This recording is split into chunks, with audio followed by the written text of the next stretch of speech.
you for joining me in the discussion around growing a recovery ministry, how to love one another beyond addiction. My name is Linda Kemp-Baird, and I am honored to say that I am an ally for the recovery movement, which is now taking place throughout the state of Florida. What being an ally for recovery has done for me is to give me an opportunity to participate in changing my understanding about addiction. That it is possible to receive healing beyond addiction and to live a purpose-filled life of long-term recovery.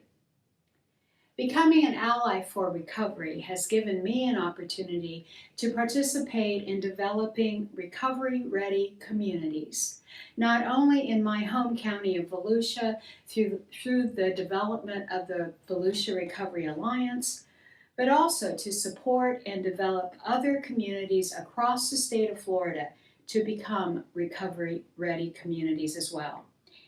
You might be asking, what is a recovery-ready community? Recovery-ready communities are cities, towns, and suburbs that welcome and invest in organizations which provide education to reduce the stigma around addiction and recovery. No longer must persons in long-term recovery remain anonymous in the basements and corners of church buildings. Persons in long-term recovery have an important story of hope to share about their transformation of life from a life of despair through active addiction to a life of healing and wholeness, which transforms them into responsible, viable, tax-paying, business-owning, voting citizens. Secondly, recovery-ready communities partner with their healthcare organizations, their jails, prisons, and treatment centers to employ peer recovery specialists and/or recovery coaches. Peer recovery specialists and recovery coaches are basically persons in long-term recovery who have gone through a long education and certification process. Their purpose is to mentor alongside someone, let's say as an example, someone in the emergency room who has just come out of an overdose. The peer recovery specialist will befriend that person and will walk with he or she out of the emergency room into a recovery-ready transition house that has in place positive, compassionate social support and a medically supervised treatment program. Another example of how to effectively use peer support specialists or recovery coaches is in the jail and prison system. There, positive relationships are developed right in the jail or the prison with someone who is incarcerated and a peer support specialist. When that person is then released from jail or prison, they are picked up by their peer support specialist rather than their drug dealer, who has always picked them up before and leading again to unfortunate consequences. The peer support specialist connects the newly released individual into positive support systems like transition housing with 12-step programs, or groups like Celebrate Recovery, Smart Recovery groups, or yoga groups, whatever support groups are available in the community. Thirdly, recovery-ready communities gather persons in long-term recovery and allies for recovery, gather them together to advocate with the local, the state, and the national governments to bring about legislative changes needed to make communities recovery-ready. An important area where advocacy is especially important right now for persons in long-term recovery is the exemption process from a criminal background. Persons who have been in recovery for over 30 years still have to check that they have a criminal background. That often keeps them from employment opportunities or being accepted for a loan for a new house.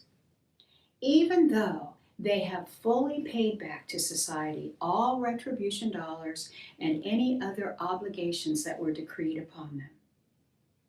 Additionally, in many local communities, it is extremely difficult to open recovery or transitional housing because of city ordinances which restrict that to happen.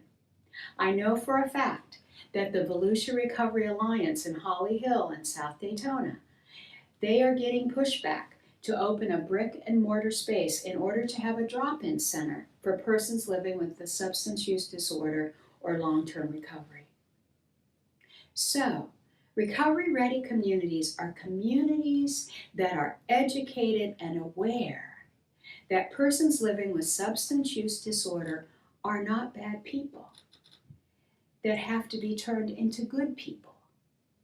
Recovery-ready communities are communities whose citizens realize that persons living with a substance use disorder are sick people needing to get well. A great deal of research has gone into this realization. I will look to Dr. Aaron Wall, an emergency room physician accredited through the American College of Emergency Physicians and board member of the Florida College of Emergency Physicians, to teach us more about the brain disease of substance use disorder. Why is an emergency doctor up here speaking about addiction? Because that's where the patients come. That's where our patients are the most vulnerable. They overdose and they seek treatment in the most vulnerable situation that they can be in. Sometimes right after an overdose, sometimes in profound withdrawal. And this environment is where peer specialists are the most effective, when patients are their most vulnerable and often the most mistrusting of healthcare providers. Although this is a talk of hope, I also want us to face the realities of addiction and substance use. If you look at substance use as a bush that's grown and it's a terrible thorny bush, we really have to look at the roots of addiction. And what are the roots of addiction? And I want to express to you that the roots of addiction are really rooted in these three diseases or deaths of despair. It's the number one reason why life expectancy in the United States has gone down 3 years in a row. The only time that's ever occurred was in the Spanish flu in 1918. And why is that? And the answer is because of diseases and deaths of despair. That is, drug dependence, alcohol dependence, and suicide. Why is it so prominent now? If you walk away or drive away from this lecture, I'd like you to understand a few terms. The most important is negative adverse social determinants. What are negative adverse social determinants? These are the conditions with which people are born, grow, live, work, and age. And because of long-term declines in education, employment, wages, childhood trauma, marital discord, and concurrent mental illness, these folks suffer from a loss of connection with others, never worse than it's been in COVID-19, and that leads to a hopelessness and cumulative disadvantage or deterioration. And because of that, these individuals look for an oblivion. They take part in risky behavior. They look for an oblivion such as alcohol or opioids. They take part in violence and they forego necessary health care. I want to remind us all, and this diminishes the stigma, that oftentimes the patient suffering from substance use disorder or opioid use disorder really experienced some negative, adverse childhood experiences. How can we blame a 9, 10, 12, 14-year-old for those experiences with which they endured when they were children? They present to us as a 30-year-old, and too often we say, wow, you've made some bad moral choices. No. They suffered some incredible adverse childhood experiences. We call those ACEs, ACEs. These are traumatic events that can have negative, long-lasting effects on their health and well-being. What are they? They're abuse, emotional abuse, physical abuse, sexual abuse, neglect, emotional neglect, physical neglect, or even household challenges. They witness domestic violence. They witness substance abuse. They see others with mental illness. They witness and endure parental separation and divorce, as well as incarcerated parents. So why am I making this point? because people with 6 or more ACEs can die 20 years earlier than those who have had none. 1 out of 8 of the population have experienced more than 4 ACEs. And if you have 4 or more adverse childhood experiences, you're 14 times more likely to suffer from suicide attempts. You're 11 times more likely to take part in IV drug abuse, 4 times as likely to have begun intercourse by the age of 15, and 4.5 times more likely to develop depression. And 67% of the population have at least one adverse childhood experience. So I want us again to express love and compassion to these patients. They've had a rough life. Our millennials from 1981 to 1996, those that are born, are more likely to die prematurely from suicide and drug overdose than any other previous generation. We call their generation the bad luck cohort. Drug-related deaths among millennials have more than doubled from 2007 to 2017. Alcohol-related deaths in this age group, think about it, they are dying from alcohol, have rose by 70%, and suicides by 35%. Millennials have almost double the rate of anxiety disorder compared to baby boomers. And why is that? Again, it goes back to those negative social determinants. They have more financial strain than previous generations. Housing, rent is much more expensive now. Good jobs available to people without college degrees have essentially evaporated. There's rising healthcare costs. There's decline in manufacturing jobs, which gave these folks a support system and a meaningful job. You could graduate with a high school diploma and go work for an automobile manufacturer or a coal mine, in fact. And that's why, with the dissolution of these jobs, it's no surprise that the Midwestern states or the Rust Belt and the Appalachian states were the epicenter of the opioid crisis in the early 90s. And life satisfaction often comes from meaning and purpose associated with a job. And when we have Facebook and Twitter staring at our faces, we're compelled to compare ourselves to others. We have our blooper reels in our own head, and everyone else's highlight reel is in the palm of our hands. And so it's no surprise they look for an outlet. But there is hope. There's real, genuine hope. And that hope starts when we begin to look at addiction as a complex brain disease. Prolonged drug use actually causes lasting effects on our brain structure and function. It literally rewires our neural networks. And I want to introduce you to the fact that there is medications that can help people refrain from using illicit drug use. These medications associated with the proper counseling sharply reduce the risk of overdose and death, leading to improvements in behavior associated with addiction. These patients on these medications are more apt to succeed with behavioral therapy, such as psychosocial counseling, treatment for co-occurring disorders, motivational counseling, and very importantly, as I've mentioned, vocational rehabilitation. Why is that?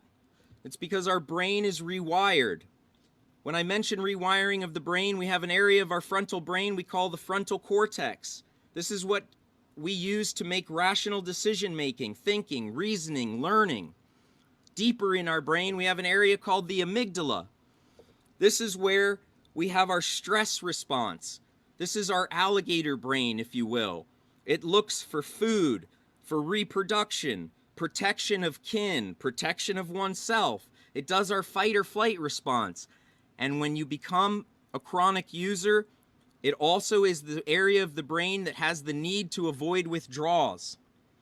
So users will do anything to avoid withdrawal, and they literally disconnect their frontal cortex. So everybody judges these patients and stigmatizes them and says, boy, they make the worst decisions. It's literally not their fault. Their brain has been rewired. They will do anything to avoid withdrawal. They will lie, they will cheat, they will be manipulative, they will sell themselves, they will break into your car to get a radio to avoid withdrawal. Again, there is hope. We can offer medications for addiction treatment, also known as MAT. It used to be called medications for medication-assisted treatment, but now it's our primary modality. It's the gold standard for treatment. Medications for addiction treatment in combination with behavioral therapies to treat opioid use disorder helps reduce rates of illicit drug use and overdose by reestablishing that normal brain function. It reduces drug cravings. It prevents relapses, which nowadays with powerful illicit fentanyl is often fatal. We used to say in alcoholism, let's give them 8 or 9 times to relapse. We can't afford relapse in our loved ones who are suffering from opioid use disorder because relapse is so associated with a high chance of fatality if they get a high percentage of fentanyl in their next dose. MAT, or medications for addiction treatment, also lowers the risk of contracting infectious diseases, namely hepatitis C, HIV, and a terrible heart valve infection called endocarditis. If you're in your car and you're wondering, wow, this guy, he's really just replacing one addiction for another, I want you to understand the most important point of this lecture. Addiction is labeled as the following: continued compulsive use despite negative social consequences. In addition, it's oftentimes associated with profound dishonesty. Continued compulsive use despite negative social consequences and dishonesty. What are those negative social consequences? They're the perpetual cycling of highs and lows. They're acquisition harms associated with poverty, crime, and frantic behavior. They're injection harms, local infections, endocarditis, and then, of course, street drug harms like accidental overdose or death. What are other negative social consequences? Going to your job intoxicated, having your loved one question you and ask you about your use and denying it. What I'm trying to say is that is addiction. If I asked all of you in your cars today, most of you might incorrectly assume that you are addicted to caffeine. You are not addicted to caffeine. You are dependent on caffeine. Why do I say that? Myself, if I don't have caffeine, I get terrible headaches in the morning. Am I addicted to caffeine? No, I am not. Has my boss ever been disappointed with my caffeine use? No. Have I ever lied to anybody about my caffeine use? No. Have I ever broken into anyone's car to obtain caffeine? No. Have I ever injected myself with caffeine and exposed myself to terrible infections? No. And neither have any of you. I also am dependent on blood pressure medication. Am I addicted to it? No, because there's no negative social consequences associated with my use, and I also don't lie about my use of blood pressure medications. So once you understand that paradigm difference, you can understand why medications for these patients are so important. We're talking about an organic brain structural disease. And when we get patients on a normal dose, which is very stable, they're not high, they're not low, they have scheduled opioid consumption, and they are free from those addiction harms. I want us also to change our paradigm about recovery. What does recovery mean in 2020?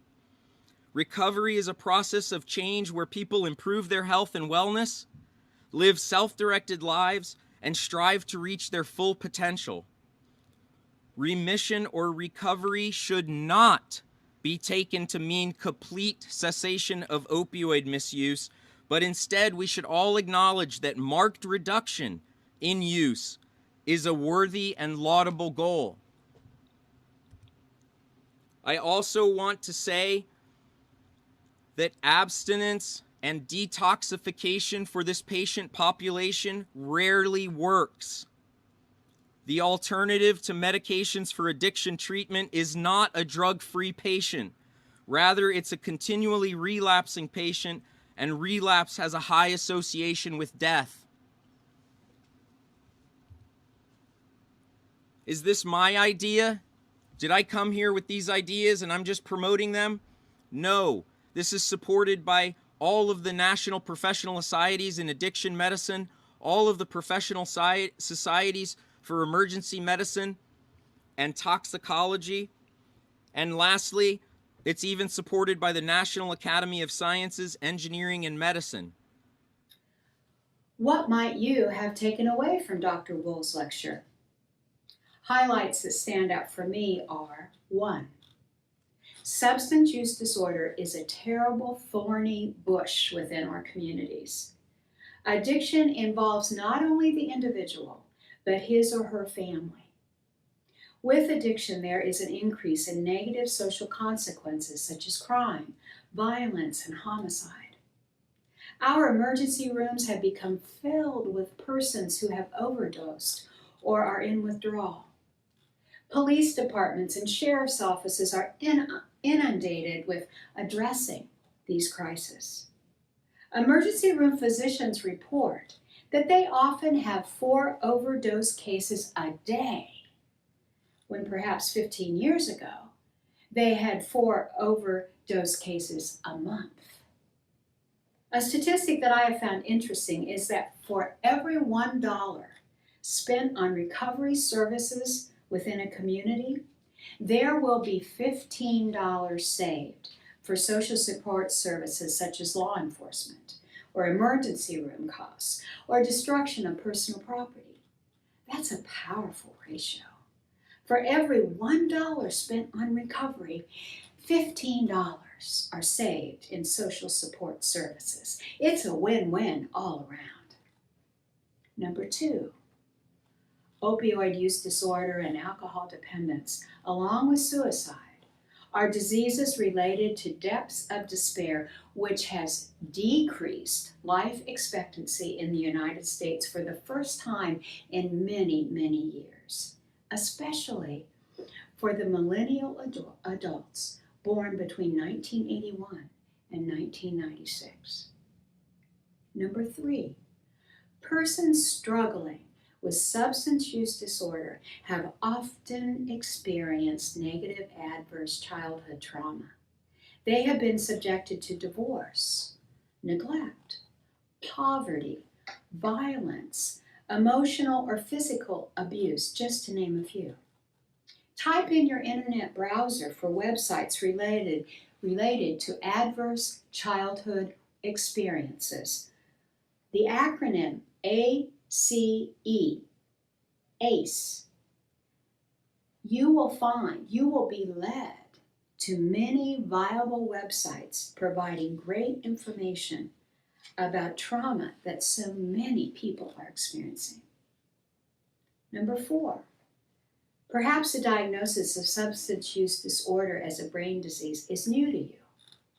This is based on the past few years of intensive brain research because of Alzheimer's disease and other cognitive loss-related diseases. Substance use disorder involves 2 parts of the brain: the frontal cortex, which provides rational decision-making, over the amygdala, which is the fight or flight part of the brain. Substance use disorder is when the frontal cortex has absolutely no control over the amygdala because the wires between the 2 parts of the brain no longer function properly due to the substance use. Sheriff Dennis Lima from Seminole County asked us to imagine what it would be like to be held underwater against our will to the point that we desperately need oxygen. Of course, we would struggle and fight and resist whatever is keeping us from oxygen so that we can breathe again. Well, there is the same desperate effect on someone needing a fix. They literally are not in their right mind. They will do anything to keep them from going into withdrawal, which is like for us, the fear of not being able to breathe. People in active addiction, in fear of withdrawal, will steal from their family. They will break into other people's property. They will threaten people with violence. They are not in their right mind. 5, I also hope that you heard Dr. Wool's encouragement that there is hope in the midst of this despairing disease of substance use disorder and the epidemic of lives being lost. He spoke of saving lives through medications for addiction treatment, MAT. This treatment for substance use disorder is like prescribing insulin for someone living with the chronic disease of diabetes. There is hope. Dr. Wool reports that it is a success when someone has a marked reduction in use. People are being kept alive. People are being healed from substance use disorder slowly and steadily, one person at a time. Referencing again Sheriff Dennis Lima, he shares that inside the Seminole County Jail, MAT programs are up and running. Peer-certified specialists, peer recovery specialists, have been employed to mentor incarcerated SUD, substance use disorder patients, or prisoners in this case. The Sheriff's Office is collaborating with Advent Health to open a Hope and Healing Center where the incarcerated can go to serve their sentence away from the hardcore incarcerated. The objective of this is to get them out of the criminal justice system and into healing services, which is where they belong. The next step for Seminole County is to open a crisis stabilization center. Sheriff Lima is not the first person to say that the Baker Act is in desperate need of reform. Within the Crisis Stabilization Center, care will be provided which builds trust and compassion between the person and family in crisis and the law enforcement officers. Walmart has pledged $750,000 over the next 2 years to underwrite these special recovery services. Sheriff Lima states that their goal is to make sick people well, not bad people good. Last but certainly not least, there is hope in what we, you and me, can do to make our communities recovery ready. Sheriff Lima challenges all of us to help change the face of addiction. He offers himself as a speaker for any church group or organizations. I recommend it. His presentations are excellent. I will have his contact information in the Q&A session. Also, I know several persons across the state of Florida who would be happy to speak and provide education for your group. We are in need of education, especially within our congregations. We are in need of education to learn that the face of addiction is no longer someone living under a bridge, but the face of addiction are responsive, caring, compassionate, serving individuals in our community who live with long-term recovery. They are our neighbors. They are our colleagues. They are our family members and friends' families. Let's support them and other persons who may be seeking healing through recovery-ready communities. As a faith-based community, I encourage you to get involved in recovery services in your community. Get educated and address any stigma or stereotypes you might have directly involved with persons living with substance use disorder. Contact your local emergency room, your police or your sheriff's departments to see what they are doing in response to this social crisis, this overdose epidemic. Find out from them what needs they have. Also, whenever you consider a recovery ministry, have a person in long-term recovery at the table with you. Persons with lived experience have been kept away from decision-making for too long. Remember that family members are persons in recovery as well. I look forward to our question and answer period, which will follow this video. I will have with me a person with lived experience, and we will be considering together 10 myths of addiction. Also, I will provide a list of resources which may be of interest for you. I look forward to hearing your voices, your comments, and questions. Peace be with you all.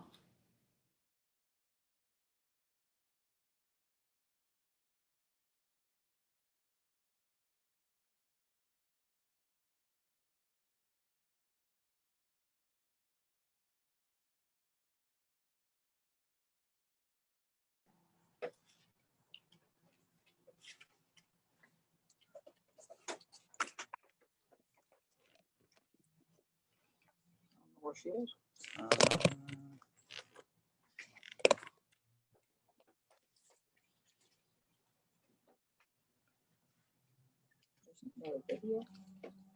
Sorry about that. Okay, Linda, if you'd like to take over for a question and answer session, I think we're ready to go.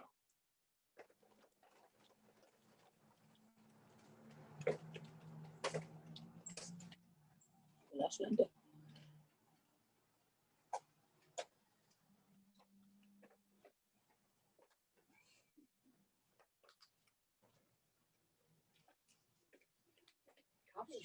Zoom's great when it works.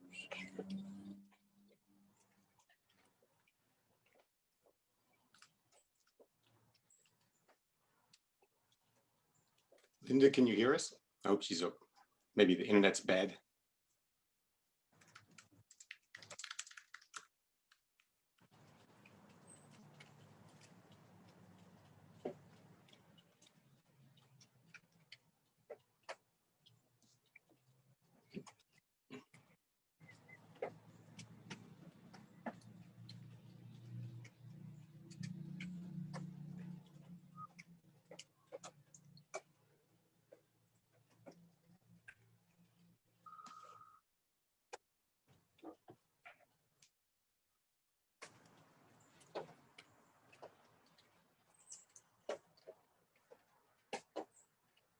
Hmm.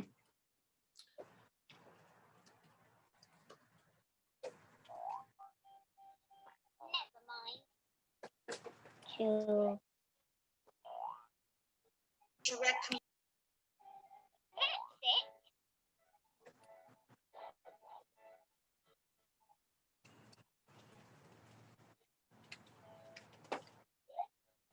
Bad connection.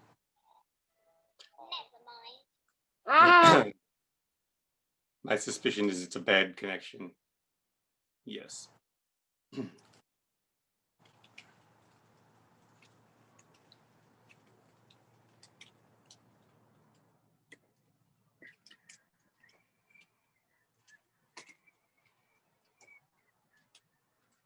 merger of denominations so that we all became one big happy family as the Protestant churches, participating.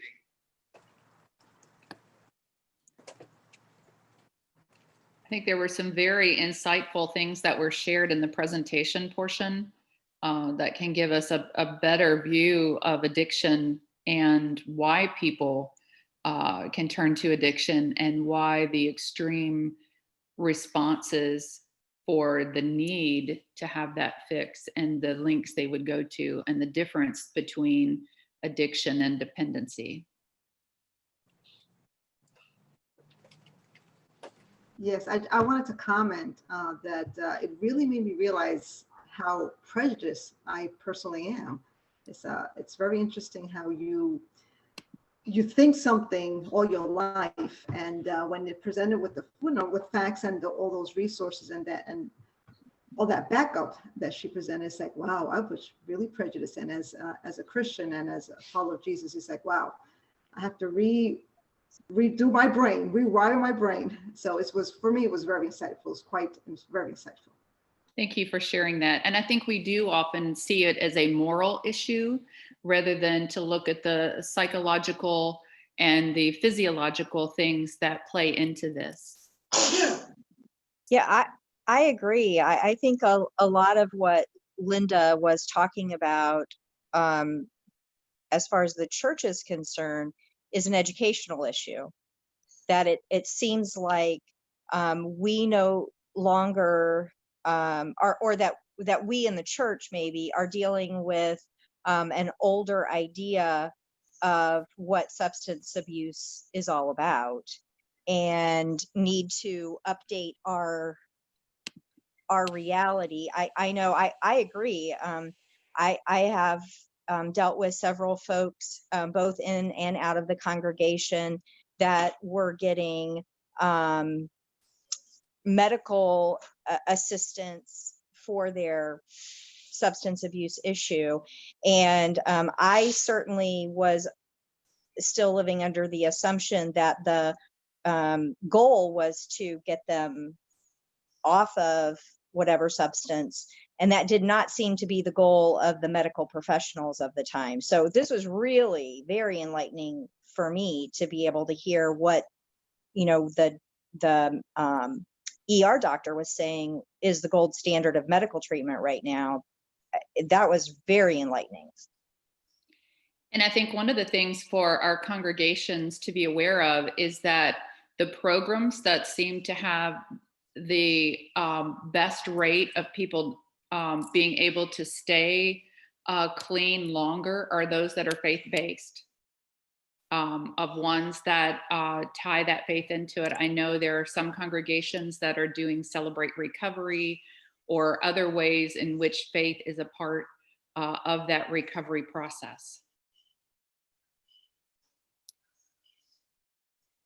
And of course, 12-step programs, NA, AA, of having that higher power has been part of that for decades. Our church houses multiple 12-step groups, and this coronavirus time has been very devastating to people in their groups because they don't have that support. They don't want to Zoom. They don't want to not meet in person. So we have a couple of groups that are meeting outside on our grass in the shade to provide some continuity for their people. That person-to-person relationship is continuing. We're not able to open our building for all of them though, and we consider that an important ministry of ours, but we just cannot do that right now. But it's wonderful you're providing a space in the community for them to still get together, because I think that is vital, and having that personal connection may be the very thing that helps them not fall back into old patterns in this time that is emotionally charged anyway, and really is playing upon many people's emotions, even when they don't have all of the ACE factors. That was very enlightening for me. If you have a certain number of ACE factors, then how that plays upon what happens in your life with addictions and with other kinds of responses to that. That was powerful. I thought so too. I thought it was very eye-opening to hear some of the background information about addiction and why it starts, rather than free will.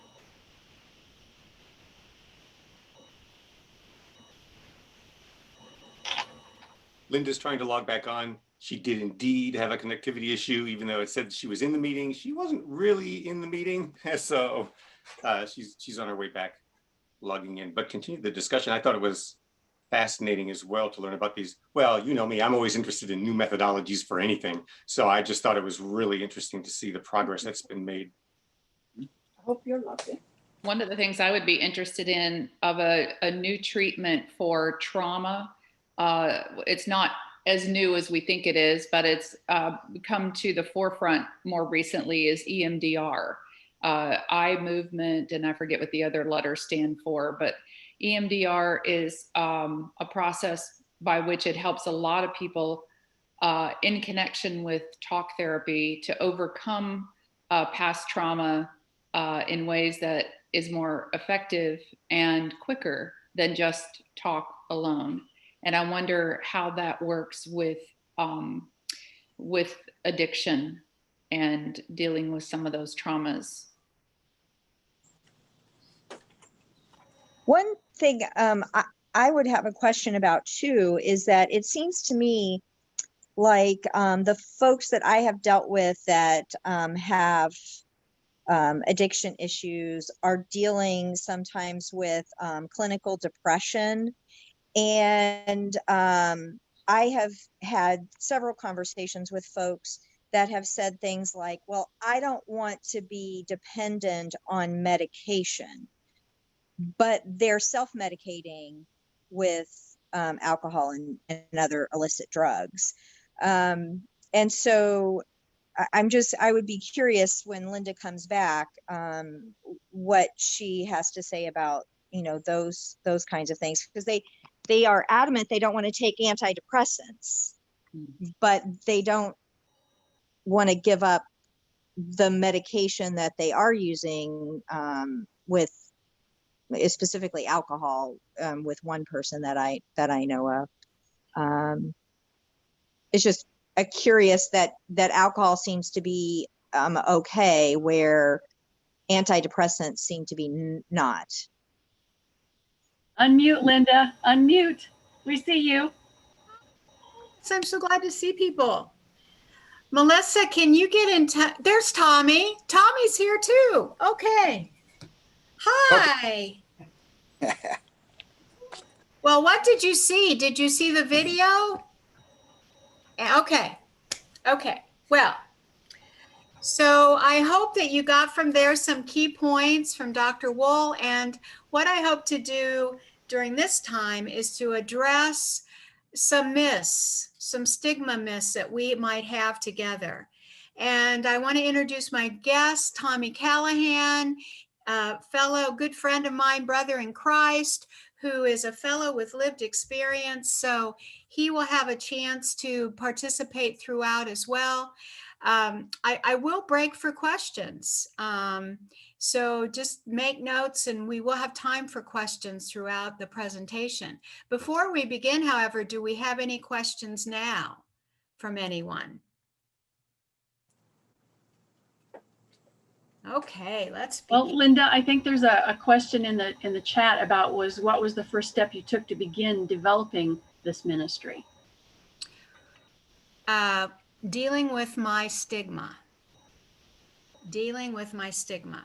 And yeah, I will address that. That's a great question. A great question. Okay, can I screen share? Because I'd like to get a PowerPoint up if I can. Sure, hang on one second. Okay. Make you a co-host, and now it should work. Great, thanks, Michael. My Here pleasure. we go. Okay, here we go.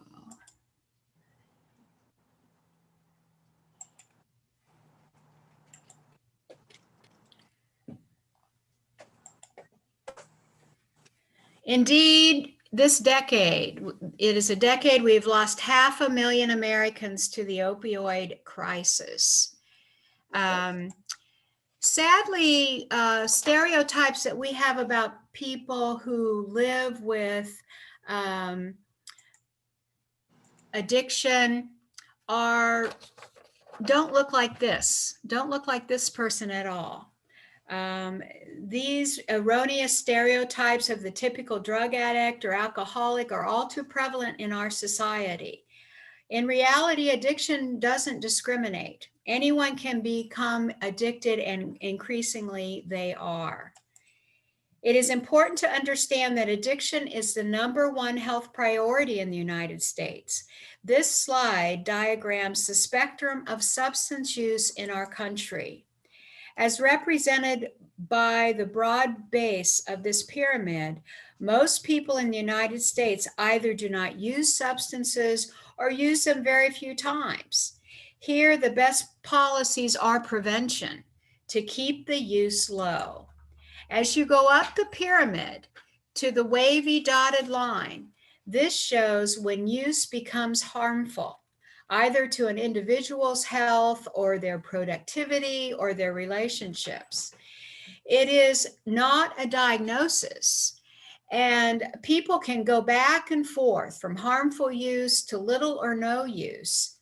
But there are a lot of these folks that go back and forth, 65 to 70 million in our society.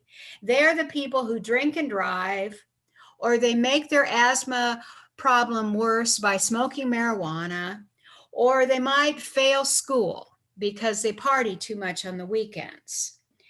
For these persons, we need convenient, attractive, potent, but probably brief interventions to reduce use and to prevent problems from becoming worse.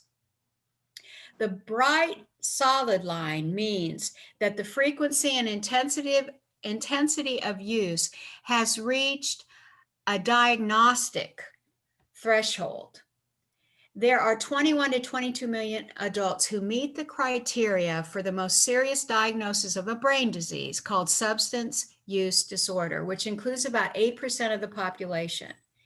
And statistics from SAMHSA, which is the government agency, Substance Abuse and Mental Health Services Administration, reveal that 2.6 million people were dependent on both drugs and alcohol. 4.3 million people were dependent on drugs only. The vast majority, 14.7 million people, were dependent on alcohol only. Now, in comparison, most people think that there is an epidemic of diabetes, and there is. 24 million people consider themselves diabetic. Compare that to an epidemic of substance use disorder, which involves 22 million people. The orange pinnacle at the top tells us, reveals the number of people in treatment at this point. 2,300,000 people. This is less than 1/10 of those who meet the diagnosis of substance use disorder as a brain disease, even a smaller proportion for the 40 million with harmful use. One can see a treatment gap. One can see a need for advocacy to increase the availability of treatment for people who are living with substance use disorder. Now, here we see statistics from 2017 of the overdose epidemic happening nationwide. Based on these 2017 statistics, as we gather today, right now, two people are dying from a drug overdose. People are dying from this epidemic. So as I shared earlier, my plan is during this time to share myths, common myths, which often interfere with our ability to be compassionate towards those living with the brain disease of addiction. I know addressing these myths have been integral to my development as a strong ally for recovery. If faith-based organizations, which include our congregations, are effectively going to strive to be a part of recovery-ready communities as a supportive community partner, we first need to separate truth from fiction. Okay, are there any questions at this time?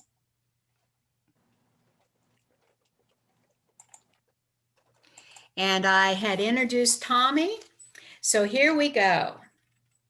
Oh, I want to say too, Tommy celebrated 27 years of sobriety on August 4th. That's wonderful. Yay. Go, Tommy. Hey, Linda, glad you got your thing worked out with the Zoom there. Me too. Me too. Okay. Am I sounding all right? Yep, you're sounding good, Tommy. All right. As we spoke the other evening, basically the first aspect of it you wanted to know from me, you know, with the amount of sobriety I got, and I feel now and how there's such a possibility to fully recover and have a meaningful life. And I have a very meaningful life. I had probably 4 or 5 of the ACEs, younger divorces, and on and on and on. But the key to me was when I got into Alcoholics Anonymous, I did it because of a boss's urging and other people's urgings. And I started to see it myself. It's such a slow disease, but once I got into it and started working the program and really worked it with the help of religion and the 12 steps and a good sponsor was the key to it. And it took me 2 years to really get it to where I was recovering and had made amends to people and things that I needed to do. But at this point in my life, I have a very clear conscience. I've gotten rid of all the stuff or accepted the stuff and just I have a wonderful life. And fortunately, I have good health. I didn't destroy my body and my mind with alcohol like so many of them that I met in Alcoholics Anonymous and otherwhere. So I consider myself fortunate enough that I didn't have a deep bottom before I got the recovery help that I needed from AA and good, strong sponsors and from the church. And I did some Bible study and stuff as well as going to the AA meeting. So right now I couldn't ask for a happier lifestyle and health that I've got now. And later on, we'll talk about some of the other bottoms and stuff. So I'll turn it back over to you. Thanks, Tommy. You're a good friend and so glad to know you. So glad to know you. The first myth that we're going to consider is using drugs or alcohol is a choice. So if someone gets addicted, it's their fault. No one who takes their first drink or smokes their first marijuana cigarette intends to become an addict. No one intends that at all. Addiction is a consequence of many things. Here's a picture of the brain that Dr. Wohl was talking about, of how these connections between the frontal cortex and the amygdala become rewired with substance so that they don't work anymore. They don't work as as a healthy brain would. Another myth: if someone just uses willpower, they should be able to stop. You may recall Sheriff Lima's example of how you and I would react if we were forced underwater. We would do everything within our power to get another breath. It is the same desperation for a person looking for another fix. They will do everything within their power to have another drink or drug. Overwhelming impulses are something that they have to address. Addiction mostly affects certain types of people. Addiction does not discriminate. It can affect anyone. It is interesting, though, about the research that has gone into the ACEs, which, again, I encourage you to Google. It is fascinating research and work being done right now. Another myth: if someone has a stable job and family life, they can't be suffering from addiction. That's not true. Often when we see people who are no longer able to work productively, whose relationships are becoming influenced by their addiction, they are into advanced stages of addiction. You may very well be working with someone who's struggling. And it's interesting, the statistic that's listed here, a University of Florida study showed that while doctors abuse alcohol and drugs at the same rate as the rest of us, they abuse prescription drugs at a higher rate. Very vulnerable, very vulnerable. A myth: people with addiction are bad and need to be punished. People with substance use disorder are very ill. They're very ill, and they need to be healed. If someone has a reoccurrence, they're a lost cause. It is very common for persons living in long-term recovery to share that they have had up to 20 setbacks in their lives. It's very common. Setbacks are something that people have to live with their entire life. A lot like me. I mean, I love sugar. I'm addicted to sugar, not like substance use. But how many pounds have I lost over my life, and I gain them back. That's a very, that's not I'm comparing apples and oranges here, but it's something that we do need to consider. Perhaps, Tommy, you can share about what set you on your journey to long-term recovery. Well, like I said before, when I first went to AA, I was going for other people more than for myself. I mean, I realized I had a problem, but the thing that really set me on the journey to the long-term recovery was after being in and out and picking up a white chip, a yellow chip, and in and out, and not comparing myself to not being as bad as other people. But once I really got a rock bottom deal when I lost a job, that was to me kind of my bottom. And what got me on the road to the long-term recovery was really doing the 12-step program with Alcoholics Anonymous, reading the big book. I got a good sponsor that had some good sobriety behind him, and it had seen a lot of other people where I was and explained to me, you need to do the program. The book wasn't written, and the meetings, we don't come to them just to come in, listen to people speak and say a few things. Oh yeah, I'm doing good. I didn't drink this week. You really have to accept the fact that you have the problem, and the only way to really get through it is in the big book and the camaraderie of other alcoholics. And through that course of going through the book and the steps of recovery, it really becomes a power greater than yourself, which of course in my case is the church and Jesus Christ. But any religion, they'll tell you in AA, you can be Jewish, you can be any religion there is. And if you really don't believe in any religion, just believe in anything that has more power than you that you can depend on. But most people do end up with some type of religion in their life if they're going to sustain long-term recovery and be happy. Thanks, Tommy. Some questions were in the chat about dealing with other addictions. Yes, there are many addictions.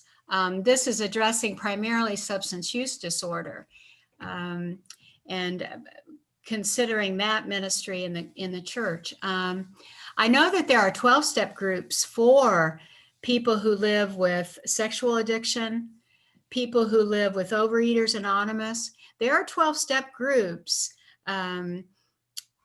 you know, in many addictions that we can fall victim to. And it follows the 12-step that Tommy was just saying.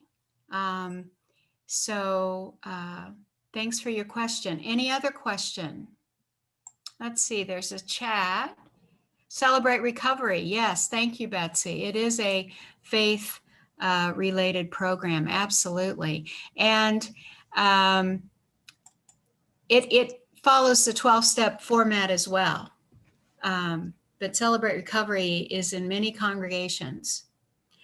I'd like to, a key question that's often asked is how long someone is at risk of setback in their recovery. Here we see statistics from a 2007 study, which followed 1,700 people over 8 years and asked them questions as it related to their abstinence. So let's look, let's see. In the first 12 months of someone who is off their substance and have begun their recovery, only a third of people with 1 to 12 months of recovery will sustain it another year. After 1 to 3 years of recovery, 2/3 will make it to another year. It's a day-by-day process. 4 to 7 years, after 4 years of recovery, about 86% will make it to another year. 4 years is a long time. About 86% will make it to another year. But even after 7 years of recovery, about 14% have a reoccurrence each year. A good friend of mine was in her 10th year of long-term recovery when she sustained a car accident and was prescribed painkillers. She assumed that she could control that medicine. However, before she knew it, her world spun out of control, her life became unmanageable, and she found herself with her 3 children living in a stolen van. It is just a very, very fragile situation. What does recovery look like? Well, the first 12 months, someone in long-term recovery, they develop more recovery-oriented friends, less illegal activity and or incarceration. There's less homelessness, violence, and victimization, less use by others at home, work, and by social peers. So their environment begins to change. In 1 to 3 years, there's a virtual elimination of illegal activity and illegal income. There's better housing and living conditions, increased employment and income. 4 to 7 years, more social and spiritual support, like Tommy said. Improved mental health, continuing to develop good living, coping skills. Housing and living situations continue to improve. A dramatic rise in employment and income. A dramatic drop in person living below the poverty line. So all levels of their life are changing. 4 to 7 years, though, takes a long time. Let's see, I think I see questions. Oh, we're a little over time now. We are. Okay, I'll try to wrap this up quickly. People have to hit rock bottom before they can get well. Tommy will tell you. Tommy, what was your rock bottom, Tommy?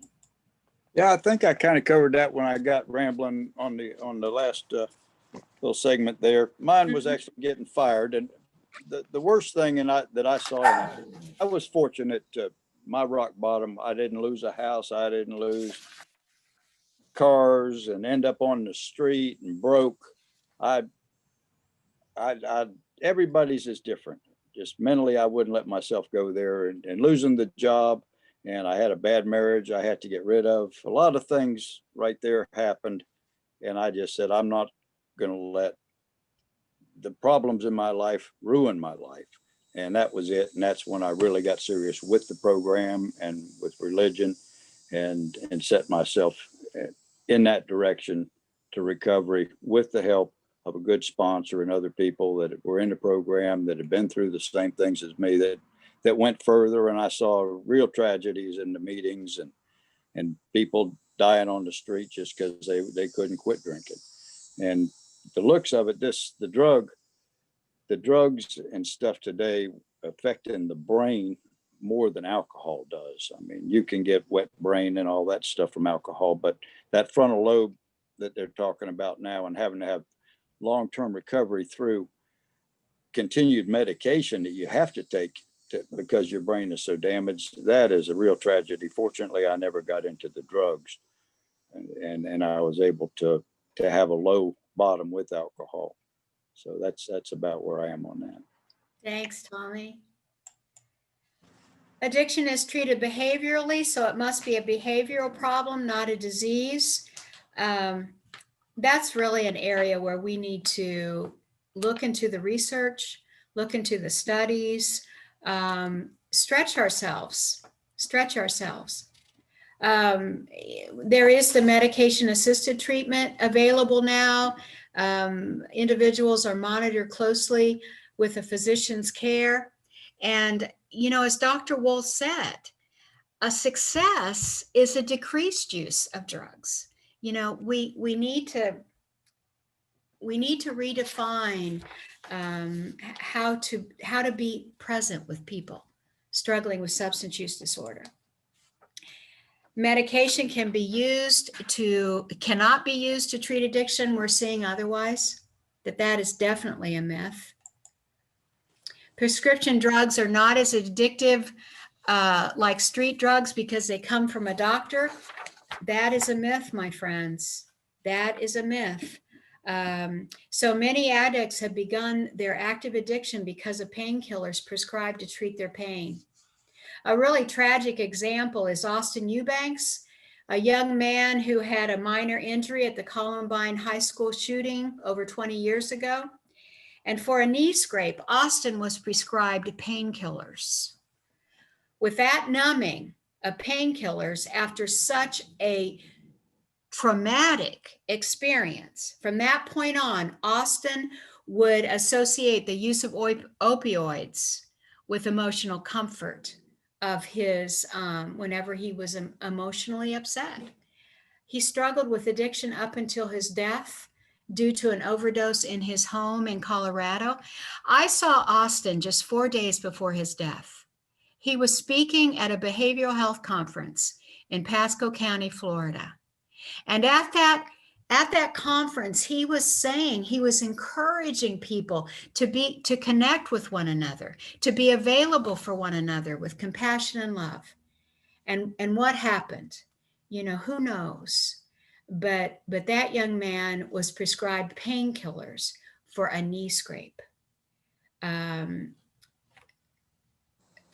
Prescribed drugs are just as deadly as street drugs. Addiction is a disease that is never completely overcome. Closing, recovery is possible. Here's some resources. Please put your email in the chat. I will send you this PowerPoint. Speakers information, Dr. Aaron Wohl, how you can contact him. Sheriff Dennis Lima, again, he is available. Thank you, Tommy, and his technical wife, Debbie, technician Debbie. Thank you, Tommy. Yay, go Tommy. Here's my information. Here's my information. And please put any information you'd like in the chat. Any more questions? Okay. Donna, I see your email. Thank you. Thank you all. Peace be with you all. Thank you so much. Don't forget to put your email address in the chat so that we can email the presentation to you. This has been recorded and will be available on the website shortly as well. Thank you all very much. Thank you so much, Linda, for a fabulous presentation today. It was tremendous. Peace be with you. Thank you, everyone. Thanks, Linda. I was glad to be a part of it. Thanks, Tommy. You are the best. All Recovery right. rocks. Yes, it does. Thank you so much, Tommy. Thank you. Okay.